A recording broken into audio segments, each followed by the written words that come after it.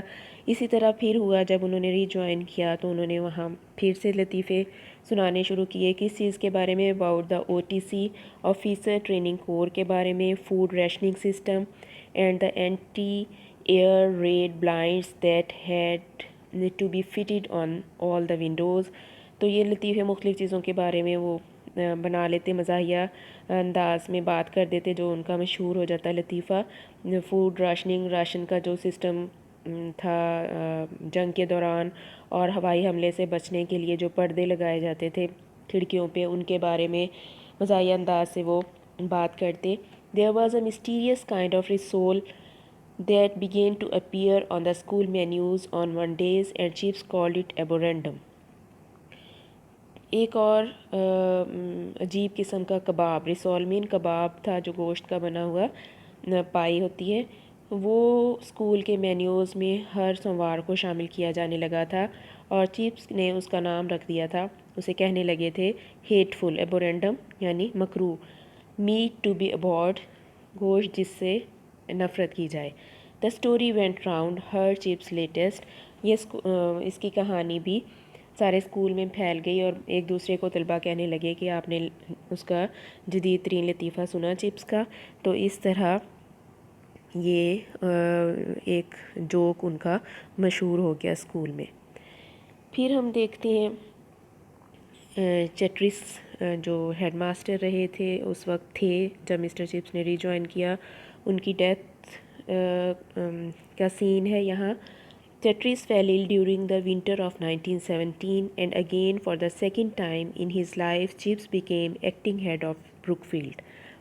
Tetris پہلے بھی آپ کو بتایا کہ ڈائبیٹک تھے اور اوور ورک بھی تھے, تو وہ بیمار ہو گئے اور پھر 1917 کی موسم سرما میں ان کی ڈیتھ ہو گئی. تو چپس دوسری دفعہ بروکفیلڈ اسکول کے ایکٹنگ جو کہ انچارج ہیڈ ماسٹر ہوتے ہیں وہ بنے. پہلی دفعہ پچھلے چیپٹر میں آپ نے پڑھا ہے, پریویس چیپٹرز میں شروع کے میں, کہ انہوں نے مسٹر راسٹن کے آنے سے پہلے 1900 میں بھی ایکٹنگ ہیڈ کا چارج لیا تھا. تو اس طرح دوبارہ انہیں 1917 میں ایکٹنگ ہیڈ کا چارج دیا گیا. دین ان اپریل چیٹرس ڈائڈ, چیٹرس کی ڈیتھ ہو جاتی ہے اپریل کے مہینے میں. And the governors asked chips if he would carry on for the duration. تو گورنر, بورڈ آف گورنر کے گورنرز مسٹر چپس سے ریکویسٹ کرتے ہیں کہ کیا وہ اس دورانیے میں دوبارہ چارج لیں گے ایکٹنگ ہیڈ کا. he said he would, تو انہوں نے کہا کہ وہ لیں گے if they would refrain from appointing him officially, اگر وہ انہیں باضابطہ طور پر تقرر نہ کریں, اس سے باز رہیں تو پھر وہ ایکٹنگ ہیڈ بن سکتے ہیں. From that last honour within his reach at last, یہ آخری مرتبہ عزت اب ان کی پہنچ میں تھی. ہی شرینک انسٹنکٹیولی, لیکن وہ خود ہی اس سے تھوڑا سا پیچھے ہٹ گئے. Feeling himself in so many ways unequal to it, کئی لحاظ سے وہ اپنے آپ کو اس کے قابل محسوس نہیں کر رہے تھے. ہی سیڈ ٹو ریورز, انہوں نے مسٹر جان ریورز جو کہ ہیڈ تھے بورڈ آف گورنر سے, ان سے کہا You see, I am not young man and I don't want people to expect a lot from me, کہ اب میں نوجوان شخص نہیں ہوں اور میں نہیں چاہتا کہ لوگ میرے سے بہت امیدیں وابستہ کر لیں. I am like all these new colonels and majors you see everywhere, میں ان نئے کرنل اور میجرز جو اب جنگ کے زمانے میں آپ ہر طرف دیکھ رہے ہیں ان کی طرح ہوں. Just a war time fluke, صرف جو کہ جنگ کے لیے عارضی طور پر بھرتی کیے گئے ہیں, تو میں بھی عارضی طور پر جنگ کے لیے کام کرنے آیا ہوں جنگ کے دورانیے میں. A ranker, that is all I am really. رینکر کہتے ہیں ایک آرڈنری سولجر کو, کہ میں بھی حقیقت میں ایک عام سا سپاہی ہوں. تو اس طرح انہوں نے ایک شرط پر منظور کیا ایکٹنگ ہیڈ بننا, کہ اگر انہیں مستقل طور پر اس پہ رہنے کے لیے نہ کہا جائے. پھر یہ کنورسیشن ان کی تھی جان ریورز سے. اب ہم دیکھتے ہیں نیکسٹ ٹائم آتا ہے, جنگ جاری ہے ابھی 1917 اور 1918 کی ڈیوریشن ہے, تو مسٹر چپس اس میں کیسے اسکول کو سنبھال رہے ہیں. Chips lived through it all. اسی دوران جنگ کے دوران وہ اسی طرح کام کرتے رہے. He sat in the head master study every morning. Head master کے اسٹڈی روم میں وہ صبح بیٹھ جاتے ہیں. Handling problems, dealing with plaints and request. تو جو بھی مسائل ہوتے اسکول کے طلباء کے، ٹیچرز کے، ان کے ساتھ وہ حل کرتے، ان کی شکایات سنتے، ان کی درخواستوں کو دیکھتے. Out of vast experience had emerged a kindly gentle confidence in him. تو اس بڑے تجربے سے اب ان کے پاس ایک تسلی بخش اور آرام دہ اعتماد پیدا ہو گیا تھا. To keep a sense of proportion that was the main thing. اب انہوں نے جو اصل چیز تھی وہ متوازن رکھنا تھا، ماحول کو، چیزوں کو توازن برقرار کرنا تھا، اور یہی اصل کام تھا. So much of the world was losing it. کیونکہ جنگ کی وجہ سے دنیا سے یہ بیلنس اور توازن ختم ہوتا جا رہا تھا. As well keep it where it had. انہیں وہیں توازن رکھنا تھا جیسا وہاں پہلے تھا. اور ought to have a congenial home. اور یا ایک طرح کا انہوں نے وہاں آرام دہ ماحول قائم کرنا تھا اور اس کو اچھا ماحول مہیا کرنا تھا. On Sundays in chapel, it was he who now read out the tragic list. اب ان کے آنے سے پہلے مسٹر چیٹرس ہر سنڈے کو چیپل میں بروک فیلڈ کے سے تعلق رکھنے والے طلباء اور ٹیچرز کے نام پڑھا کرتے تھے جو جنگ میں مارے جاتے تھے.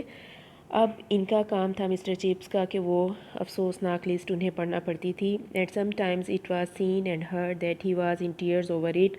اور بعض اوقات دیکھا جاتا تھا اور سنا بھی جاتا تھا، لوگ کہتے تھے کہ ان کی آنکھوں میں آنسو دیکھے گئے ہیں وہ پڑھتے ہوئے. Well why not. ہاں کیوں نہ ہوتے. The school said he was an old man. School والے بچے کہتے تھے اور اسکول والے سب لوگ کہتے تھے کیونکہ وہ بوڑھا آدمی ہے اس لیے وہ برداشت نہیں کر سکتا. They might have despised anyone else for the weakness. اگر ان کی جگہ کوئی اور ہوتا تو شاید وہ اس بات پر اس کی کمزوری سمجھتے، لیکن مسٹر چپس کو اس چیز کی وجہ سے یہ کہتے ہوئے کہ وہ بوڑھے ہیں اور ان کی تکلیف برداشت نہیں کر سکتے، یہ ٹریجک لسٹ پڑھتے ہوئے، تو وہ ان کی آنکھوں میں اس وجہ سے آنسو آ جاتے ہیں. انہیں پچھلی کہانی معلوم نہیں تھی کہ وہ بچوں کو جانتے تھے، ان اسٹوڈنٹس کو، اس وجہ سے وہ دکھی ہو جاتے تھے. One day he got a letter from Switzerland. ایک دن انہیں ایک خط ملا سوئٹزرلینڈ سے، فرام فرینڈس دیئر، وہاں ان کے جو دوست ہیں ان کی طرف سے. It was heavily censored. Censored کا مطلب ہوتا ہے کہ آبجیکٹیڈ، اس پر بہت اچھی طرح اسے چیک کیا گیا تھا. بٹ کنویڈ سم نیوز، اسے کاٹ چھاٹ کر دی گئی تھی لیکن پھر بھی اس سے کوئی خبر انہیں مل گئی تھی. آن دا فالوئنگ سنڈے، اگلے اتوار، after the names and biographies of old boys, جب انہوں نے نام اور ان کی سوانح عمری پرانے لڑکوں کی پڑھ لی. He paused a moment and then added. وہ ایک لمحے کے لیے رکے اور پھر انہوں نے کہا، those few of you who were here before the war will remember Max Stiefel.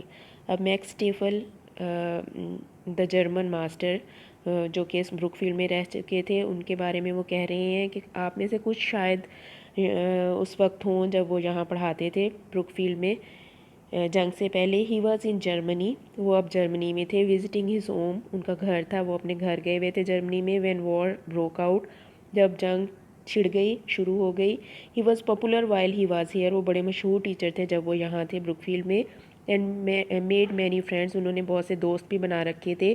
Those who knew him will be sorry to hear that he was killed last week on the western front. جو انہیں جانتے ہیں وہ یہ سن کر بڑے انہیں دکھ ہوگا کہ پچھلے ہفتے وہ مارے گئے ہیں جنگ میں مغربی محاذ پر. He was a little pale when he sat down afterwards. اس کے بعد جب وہ بیٹھے ہیں یہ خبر سنانے کے بعد تو کچھ وہ زرد پڑ گئے. Aware that he had done some thing in usual. یہ جانتے ہوئے کہ انہوں نے کوئی غیر معمولی بات کہہ دی ہے. He had consulted nobody about it. انہوں نے کسی سے اس کے بارے میں مشورہ بھی نہیں کیا تھا. اینی ہاؤ، تاہم، no one else could be blamed. کسی کو بھی اس کا ذمہ دار نہیں قرار دیا جا سکتا تھا۔ Later outside the chapel he heard an argument, بعد میں انہوں نے چیپل کے باہر ایک بحث سنی۔ On the western front Chips said, مغربی محاذ پر چپس کہہ رہے تھے، does that man he was fighting for the German, تو ڈز دیٹ مین اس کا مطلب ہے کہ وہ تو جرمنز کی طرف سے یعنی دشمن کی طرف سے لڑ رہے تھے۔ آئی سپوز اٹ ڈز، ہاں ایسا ہی تھا۔ سیمز فنی، بڑا پھر مضحکہ خیز ہے then to read his name out with all the others, اس کا نام پڑھنا دوسروں کے ساتھ یعنی جو اسکول کے تھے اور انگلینڈ کے حامی تھے۔ After all he was an enemy, کیونکہ آخر وہ دشمن تھا۔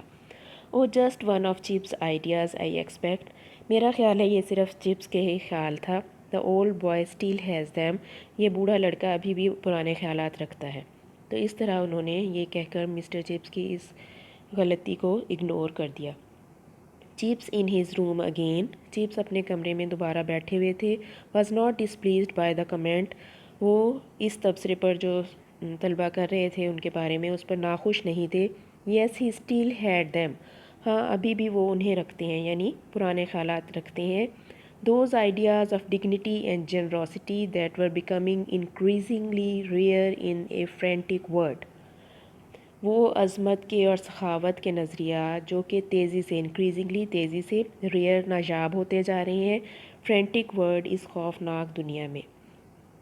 اینڈ ہی تھاٹ، اور انہوں نے سوچا، Brookfield will take them to from me, Brookfield بھی یہ خیالات لے گا مجھ سے، but it would not from anyone else, لیکن وہ کسی اور سے یہ نہیں لے سکتا۔ Once asked for his opinion of bayonet practice, اب یہ بیونیٹ پریکٹس ہم دیکھتے ہیں جنگ کے دوران یہ ایک لڑائی کا طریقہ ہوتا ہے جس میں گن کے آگے، بندوق کے آگے چاقو طرح کا اوزار لگا لیا جاتا ہے جو کہ ڈائریکٹ سامنے آنے والے اینیمی پر دشمن پر حملہ کرنے کے لیے استعمال کیا جاتا ہے، اسے بیونیٹ کہتے ہیں۔ تو چپس سے ایک دفعہ رائے پوچھی گئی کہ یہ جو bayonet practice being carried on near the cricket pavilion, school میں کرکٹ پویلین کے نزدیک یہ جو سنگین نوکی، اسے سنگین کہتے ہیں اس ہتھیار کو، کہ سنگینوں کی پریکٹس کی جا رہی ہے، تو یہ کیسی چیز ہے؟ He answered with that lazy, slightly asthmatic intonation that had been so often and so extravagantly imitated. انہوں نے بڑی سستی سے اور کچھ دمے کے سانس سے، استھمیٹک انٹونیشن جیسے انہیں سانس پھول جاتا تھا تو پھولے ہوئے سانس کے لہجے میں انہوں نے کہا کہ یہ بہت ان کے اس لہجے کی بہت نقل کی جاتی تھی سارے اسکول میں، تو انہوں نے اس لہجے میں کہا، it seems to me of a very vulgar way of killing people, میرے خیال میں تو یہ بہت بیہودہ طریقہ ہے لوگوں کو مارنے کا۔ دا yarn واز پاسڈ، تو یہ ان کی کہانی جو تھی yarn was passed میں یہ سٹوری جو تھی ایک دوسرے سے آگے آگے چلتی چلی گئی، آن اینڈ joyously appreciated، اور بڑی خوشی سے وہ اس کو سراہتے رہے۔ How Chips had told some big brass hat from the war office that bayonet fighting was vulgar، کس طرح چپس نے براس ہیڈ کہتے ہیں آفیسر، وار آفس مین جنگ کے زمانے میں جو وہاں کام کر رہے ہوتے ہیں افسر، تو وزارت جنگ آپ کہہ سکتے ہیں کہ وزارت جنگ کے کچھ افسروں کو چپس نے کیسے جواب دیا سنگینوں کی جنگ کے بارے میں، تو یہ ان کا ایک لطیفہ بن کر سارے اسکول میں مشہور ہو گیا۔ جسٹ لائک چپس، وہ کہنے لگے کہ صرف چپس جیسا شخص ہی ایسا جواب دے سکتا ہے۔ And they found an adjective for him, اور انہوں نے اس کو بڑی تعریف کے انداز میں کہنا شروع کر دیا، and adjective just beginning to be used, اور ان کے لیے یہ توصیفی لفظ استعمال کیا جانے لگا،